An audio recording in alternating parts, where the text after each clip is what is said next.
اللهم صل وسلم وبارك على سيدنا محمد. حبايبي وحشتوني جدا جدا جدا. نازله لكم بحاجه النهارده بقى هتبهركم جدا بجد. لون فظيع فظيع فظيع زي ما انتم شايفين كده.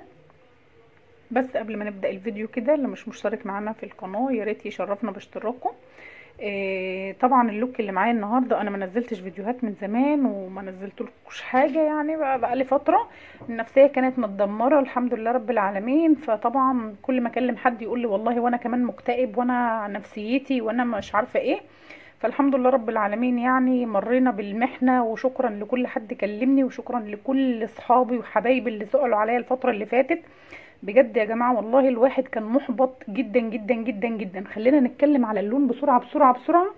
اقول لكم على اللون ده انا عملته بايه وطلع كده معايا ازاي. الالوانات دي موجودة ومتوفرة لحد بعد عيد اخواننا المسيحيين.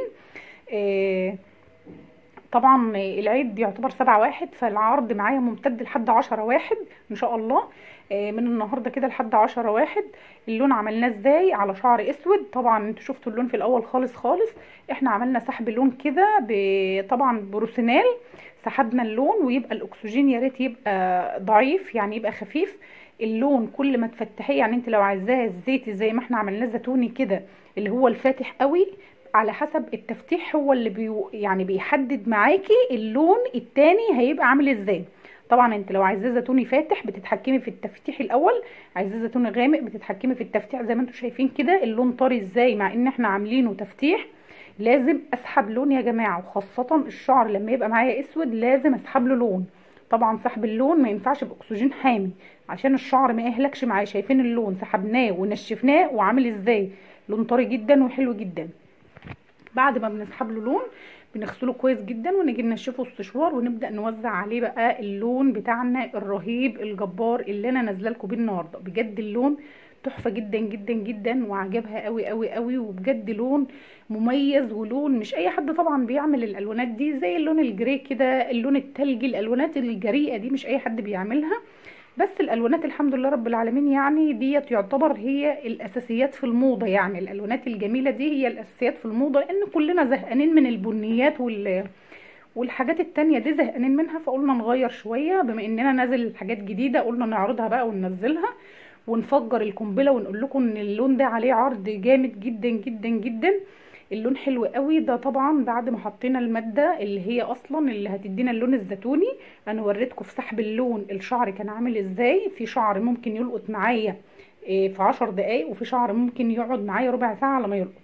اهم حاجه اغسل التشقير كويس جدا وانضفه من الشعر، واجي انشفه زي ما انا نشفت كده بالظبط. انا ما كانش في وقت ان انا اصور فيديو خطوه خطوه، بس انا مصوره لكم الخطوات خطوه خطوه، بس مش وانا شغاله لان ما كانش عندي وقت وكان عندي ناس. طبعا ده اللون بنسيبه ما بنغطوش بفوطه يا جماعه. معلومه لاي حد مبتدئ او اي حد حابب يعمل اللون ده، اللون ده لازم يتهوى، ويا ريت نسيبه ينشف مع نفسه.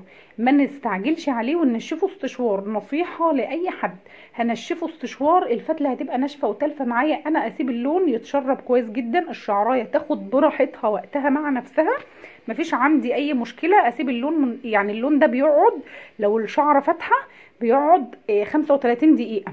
لو الشعره التشقير، انا بتكلم على التشقير، لو التشقير معايا فاتح اللون بيلقط بسرعه في خلال نص ساعه.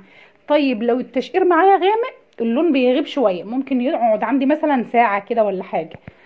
طبعا اللون ده في النهايه والتصوير ظلمه، اللون حلو جدا. اللون حكايه، اللون تحفه تحفه تحفه تحفه. بصوا بيحكي عن نفسه، يعني اللون جميل جدا، اللون حلو قوي قوي. عجبني وعجبها صراحه.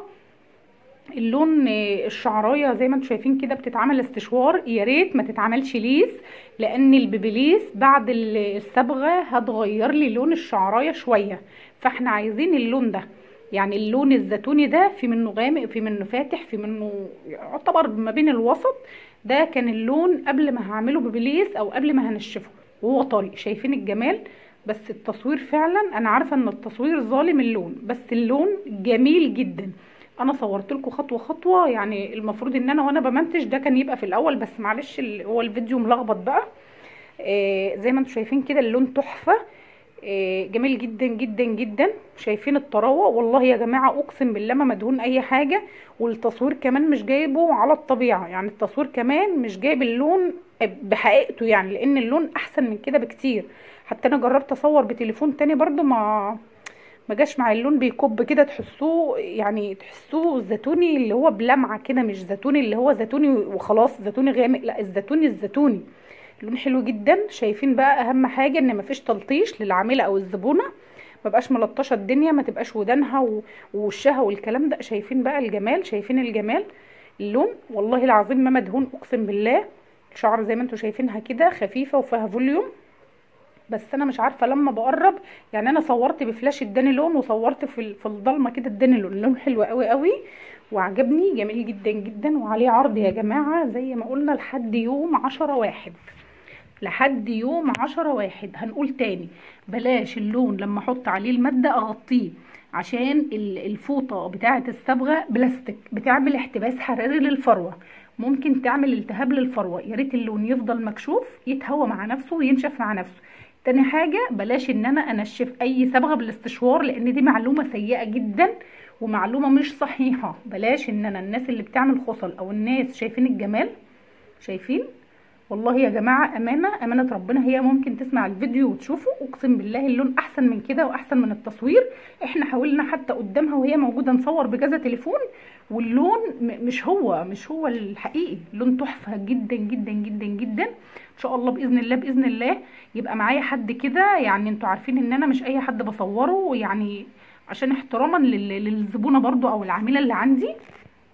اي حد كده يقبل ان هو يطلع معايا لايف هصوره لكم خطوه خطوه. اللون جميل قوي قوي قوي قوي. وادعوا لي بقى ان انا ان شاء الله باذن الله الفتره الجايه دي اجيب تليفون، عشان انا تعباكم معايا في الفرجه على بس الشغل باين صراحه. هو حتى لو الاضاءه مش، بصوا لما نورت الفلاش هرجع اطفيه تاني لان اداني لون كده بلمعه. فانا عايزه ابين لكم اللون بحقيقته او بطبيعته. زي ما انتم شايفين كده حلو جدا جدا جدا. وزي ما قلنا عليه عرض، والعرض ممتد معانا لحد 10/1 ان شاء الله باذن الله. ده كان اللوك بتاعي النهارده. شايفين اول ما حطيت عليه اللون بدا يدي لون زيتي. لسه انا حاطه اللون ما كملناش 5 دقايق، لسه انا لابسه الجلافز يعني وبوزع. حبيت اوريكم ان هو في ثانيه بيلقط، بس مش كل الشعر. اشوفكم في فيديو جديد واشوفكم على خير.